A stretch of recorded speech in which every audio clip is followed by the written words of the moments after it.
ओम नमो भगवती वासुदेवाय नमो। नमस्कार बंधुगण आपण मानकु आम यूट्यूब चैनल को स्वागत। बंधुगण आजिर भिडियो रे आमे आपण मानकु कहबाकू जाउछु 21 तारिख एवं 22 तारिखर संपूर्ण राशिफल विषय रे।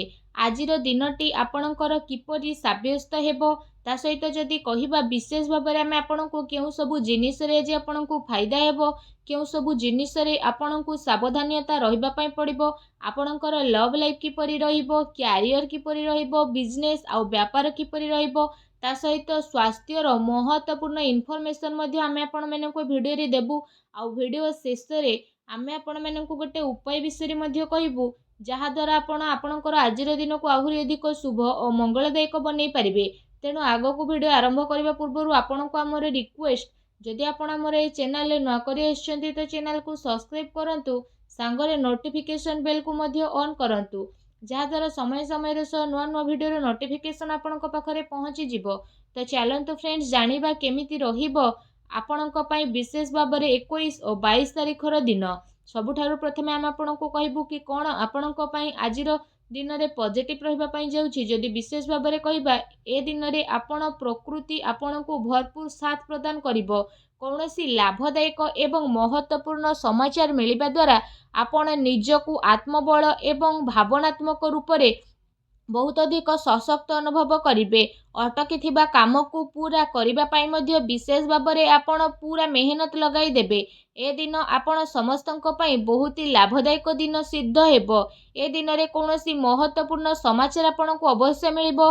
आर्थिक समस्या सुधुरिबो। अटकी थिबा कौनसी जमी बाड़ी संपर्कित कार्य रे आपण को विशेष भाव में सफलता मिलिबार जोग बनुछि। कौनसी पुराणा मित्रंक द्वारा साक्षात हेबा द्वारा मन आपणकर प्रसन्न रहिबो। ए दिन रे सुख सुविधा भली जिनिस को किणा किणी रे आपणकर टाइम स्पेंड करिवे। निजर प्रतिभा आउ क्षमता को बुझंतु। एहा द्वारा आपणकर व्यक्तित्व रे बहुत निखार देखिबा को मिलिबो तथा समाज रे आपणकर छवि मध्य बनी जिवो। ए दिन आपणकर व्यस्ततापूर्ण रहइबो कामर बहुत ही अधिकता रहिबो किंतु सफलता मिलिबा द्वारा थकापण आपणको आदु हेबो नाही। आउ मन आपणकर बहुत ही खुशी भरा रहिबो। घरे बंधु को आगमन द्वारा मौज मजलिस रे आपणकर टाइम को स्पेंड करिवे। निजर योजना को सफल बनैबा पाई आजिर दिन बहुत ही उत्तम दिन रहिबो। काफी लंबा टाइम रु चली आसुथुबा कौनसी प्रॉब्लम रु ए दिन रे आपणको मुक्ति मिली जिवो जहा पाई आपण निजको चिंता मुक्त मध्य अनुभव करिवे। एहा सहित आर्थिक मामला रे मध्य बहुत बड़ महत्वपूर्ण निर्णय आपण नहीं मध्य पारंती। एहा सहित समयर चाल आपणक सपक्ष रहिबो। एहार आपण भरपूर उपयोग मध्य करि नेबे। आपणकर भल कार्य प्रणाली द्वारा आपण लोकंक प्रति समक्ष और प्रशंसार पात्र मध्य रहिबे।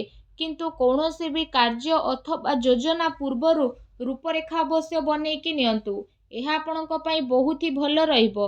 अनेक प्रकार सफलता ए दिन रे आपणको अवश्य ही प्राप्त हेबो। ता सहित जदि कहिबा ए दुई दिन रे आपणक पई कोन नेगेटिव रहिबो जदि कहिबा आपण निजर क्रोध और तरतर जेपरि स्वभाव उपरे विशेष भाव में नियंत्रण रखंतु।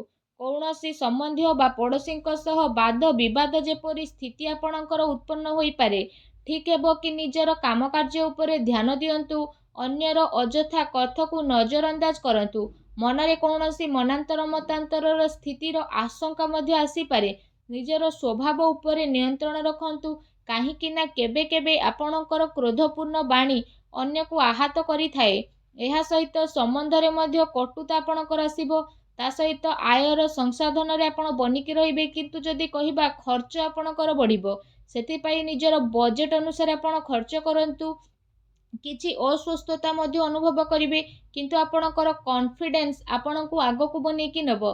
एहा सहित जदि विशेष भाव में कहिबा अन्य कारणरू कौनसी प्रकार धनहानि मध्य आपणकर होई पारे। भाई भौणी सह निजर संबंध को आपण खराब हेबा को दियंतु नाही। एहा द्वारा अकारण रे ही चिंता आपणकर उत्पन्न हेबो।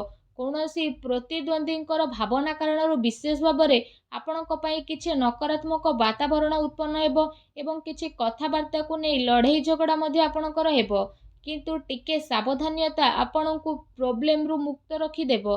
घरर बड़ वृद्धंकर अवहेला आदु करंतु नाही कारण केबे केबे भूल बुझामणा ओळस्वामी द्वारा आपणकर बनुथुबा कार्य रे विघ्न आसी पारे। ଏହା ସହିତ ଆପଣ ନିଜର ବିଚାରରେ ମଧ୍ୟ ଲଚିଲାପଣ ରଖାନ୍ତୁ। ଏହା ଆପଣଙ୍କ ପାଇଁ ବହୁତ ଭଲ ରହିବ। ଆସନ୍ତୁ ଜାଣିବା ଏ ଦିନରେ ଆପଣଙ୍କର ଲଭ୍ ଲାଇଫ୍ କିପରି ରହିବ। ବିବାହିତ ଜୀବନରେ ସାମଞ୍ଜସ୍ୟ ଆପଣଙ୍କର ରହିବ।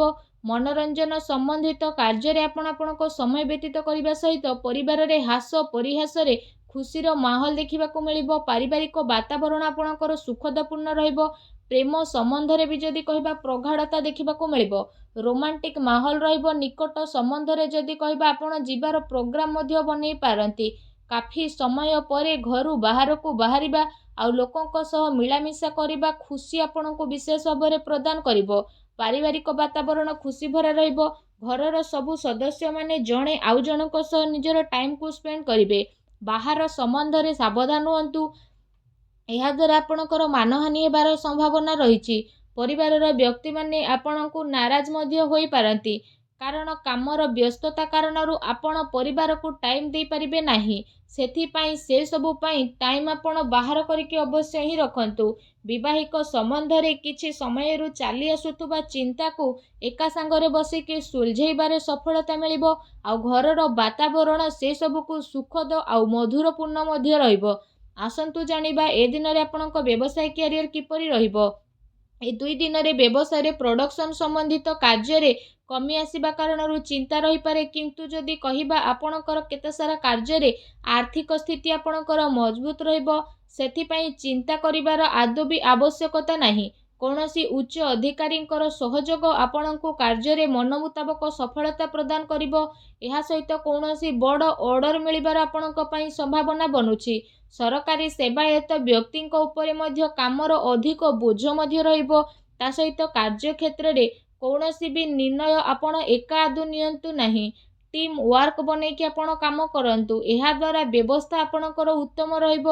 ଆର୍ଥିକ ମାମଲାରେ କାହା ଉପରେ ଅଧିକ ଭରସା କରନ୍ତୁ ନାହିଁ, ନା କୌଣସି ପ୍ରକାରର ସମଝୋତା କରିବେ। ଫ୍ରେଣ୍ଡସ୍, ବ୍ୟବସାୟିକ କ୍ଷେତ୍ରରେ ଆପଣଙ୍କୁ ଆପଣଙ୍କର ପରିଶ୍ରମର ଅନୁରୂପ ବହୁତ ଭଲ ପରିଣାମ ମଧ୍ୟ ହାସିଲ ହେବ। ଏ ଦିନରେ ଆପଣଙ୍କୁ ଆପଣଙ୍କ ଭାଗ୍ୟର ଅଧିକ ସହଯୋଗ ମିଳିବ। ଚାକିରି କରୁଥିବା ବ୍ୟକ୍ତିମାନେ କୌଣସି ସରକାରୀ ମାମଲାରେ ଫସି ପାରନ୍ତି, ତେଣୁ ଆପଣ ସାବଧାନ ରୁହନ୍ତୁ। ବ୍ୟବସାୟିକ ପରିସ୍ଥିତି ଏ ଦିନରେ ଆପଣଙ୍କର ଅନୁକୂଳ ରହିବ।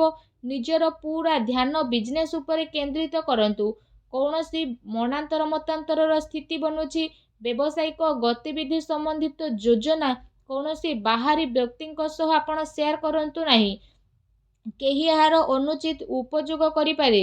ଆଉ ଅର୍ଡର ସମ୍ବନ୍ଧିତ ସବୁ କାର୍ଯ୍ୟରେ ପକ୍କା ଦିଲର ଆପଣ ଉପଯୋଗ କରନ୍ତୁ।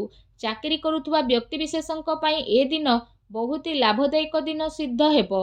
ତା ସହିତ ଚାକିରି ସମ୍ବନ୍ଧିତ ଏ ଦିନରେ ଆପଣଙ୍କୁ ବହୁତ ଭଲ ଖୁସି ଖବର ଅବଶ୍ୟ ହିଁ ପ୍ରାପ୍ତ ହେବ, ଯାହାଦ୍ୱାରା ଆପଣଙ୍କୁ କାଫି ଖୁସିର ମଧ୍ୟ ଅନୁଭବ ହେବ। ଆସନ୍ତୁ ଜାଣିବା ଏ ଦିନରେ ଆପଣଙ୍କର ସ୍ୱାସ୍ଥ୍ୟ କିପରି ରହିବ। ଗ୍ୟାସ୍ ଏବଂ ଏସିଡିଟିରେ ଆପଣ ପ୍ରୋବ୍ଲେମରେ ରହିବେ। ଖାଦ୍ୟପେୟରେ ସଂଯମତା ରଖନ୍ତୁ।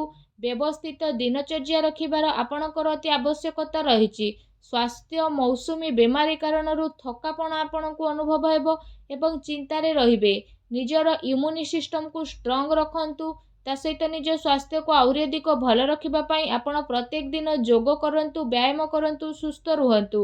ଆସନ୍ତୁ ଜାଣିବା ଏ ଦିନରେ ଆପଣଙ୍କ ପାଇଁ କ'ଣ ବିଶେଷ ଉପାୟ ରହିଛି।